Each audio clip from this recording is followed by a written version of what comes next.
नमस्कार दोस्तों, मैं अंकुर उपाध्याय स्वागत करता हूं आप सभी का एक बार फिर से अपनी नई वीडियो में।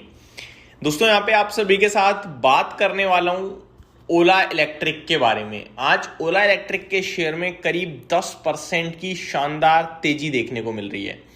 पौने 10% स्पेसिफिकली मैं बताऊं तो ऊपर खड़ा है इस समय शेयर, डेज हाई के बेहद नजदीक। अच्छा, लाइमलाइट में आज मारुति सुजुकी इंडिया भी आ गया है। मारुति सुजुकी की बात करी जाए तो आज मारुति करीब 5.5% ऊपर है। दोनों ऑटो इंडस्ट्री से हैं, तो आपको शायद ऐसा लगे कि यार ऑटो स्टॉक्स आज रैली कर रहे हैं, बढ़िया तेजी में दिख रहे हैं ऑटो इंडेक्स या ऑटो स्टॉक्स, लेकिन ऐसा नहीं है। क्योंकि अगर आप आइशर मोटर पे नजर डालेंगे तो 4% की बड़ी गिरावट आपको आइशर मोटर के शेयर में देखने को मिल रही है। वहीं मदरसन और सोना कॉमस्टर भी आपके लिए 0.5% के करीब नीचे हैं। हीरो मोटोकॉर्प फ्लैट है, आइशर मोटर 4% नीचे है, भारत फॉर्ज में करीब 1% की गिरावट है। तो ऑटो सेक्टर तो न्यूट्रल टू पॉजिटिव है। नो डाउट तेजी वाले ज्यादा शेयर्स हैं, गिरने वाले कम है, और जो तेजी में वो अच्छा तेजी में है, स्पेशली मारुति। अब सवाल उठता है कि क्या हुआ है ऐसा जो मारुति या फिर ओला इलेक्ट्रिक में इतनी शानदार तेजी बन रही है। दोनों के लिए एक एक पर्सनल लेवल पे न्यूज है। मैं आप सभी के साथ एक एक करके दोनों ही स्टॉक्स को कवर करता हूं। सबसे पहले ओला इलेक्ट्रिक की बात करना चाहूंगा। दमदार तेजी देखने को मिल रही है ओला इलेक्ट्रिक के शेयर में, और तेजी के पीछे का कारण है एक पॉलिसी। दोस्तों आज ओला इलेक्ट्रिक के शेयर में करीब 10% की स्ट्रॉन्ग रैली देखने को मिल रही है। इसके पीछे सबसे बड़ा रीजन है दिल्ली गवर्नमेंट की नई ईवी पॉलिसी। तो दिल्ली सरकार ने इलेक्ट्रिक व्हीकल की नई पॉलिसी अनाउंस करी है। दिल्ली गवर्नमेंट ने 15,000 करोड़ की ईवी पॉलिसी अप्रूव करी है। 15,000 करोड़ की, बड़ा है दोस्तों ये फिगर। ये इन्वेस्टमेंट अगले 4 साल में ईवी इकोसिस्टम को बूस्ट करने के लिए यूज होगा। ये जो पैसा है ना 15,000 करोड़ रुपए, ये दिल्ली सरकार खर्च करेगी। किस पे? ये दिल्ली सरकार खर्च करेगी ईवी इकोसिस्टम पे। अब इलेक्ट्रिक का इकोसिस्टम, इलेक्ट्रिक व्हीकल्स का इकोसिस्टम में चार्जिंग स्टेशन से लेके सब कुछ कवर होता है, पूरा इंफ्रास्ट्रक्चर कवर होता है ईवी का। इन सब पे सरकार 15,000 करोड़ खर्च करेगी अगले 4 साल में। तो बड़ा अमाउंट खर्च करने जा रही है सरकार। इसमें ईवी बायर्स के लिए इंसेंटिव्स होंगे, जैसे कि हम और आप कस्टमर हैं और हम इलेक्ट्रिक व्हीकल खरीदने जा रहे हैं तो कुछ इंसेंटिव मिलेंगे जो हमें फोर्स करें या फिर हमें अट्रैक्ट करें ईवी खरीदने के लिए। चार्जिंग इंफ्रास्ट्रक्चर का एक्सपेंशन होगा, ईवी मैन्युफैक्चरिंग को सपोर्ट जैसे मेजर्स शामिल होंगे।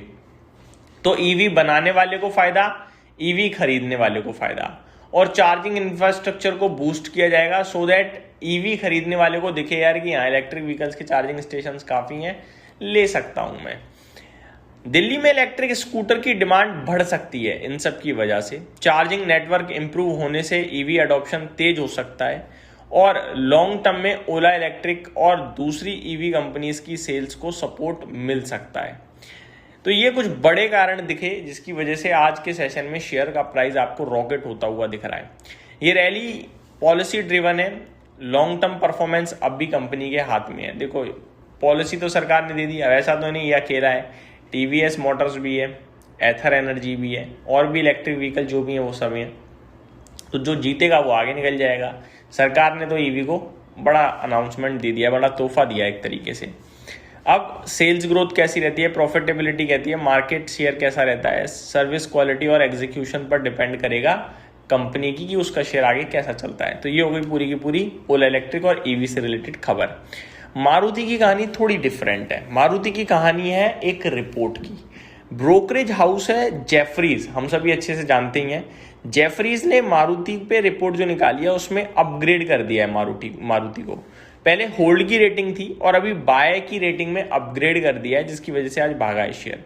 इवन ब्रोकरेज हाउस ने टारगेट प्राइस भी 13,800 से बढ़ाकर 16,500 कर दिया है, बड़ा इंक्रीज लिया है। जेफरीज बुलिश क्यों है ये पढ़ते हैं एक बार।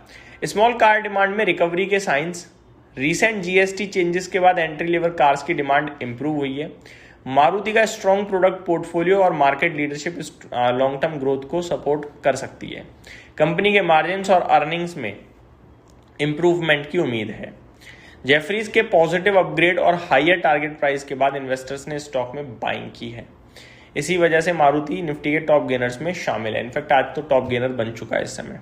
तो ये रीज़न है जिसकी वजह से मारुति का शेयर भाग रहा है। तो आप लोगों को कौन सा पसंद है, मारुति या ओला इलेक्ट्रिक में नहीं, ओवरऑल ऑटो क्षेत्र में 4 व्हीलर से 2 व्हीलर से, कमेंट करके ज़रूर बताइएगा। लॉन्ग टर्म में मारुति ने ज़्यादातर आउट परफॉर्म ही करा है और वो एक सेफ हेवन लगता है मुझे ऑटो इंडस्ट्री 4 व्हीलर में। 2 व्हीलर में अगर आप नोटिस करें तो सेफ हेवन हीरो हुआ करता था, बट अब हीरो की कहानी बड़ी डैमेज हो गई है और आपके लिए टीवीएस सुपर बन चुका है।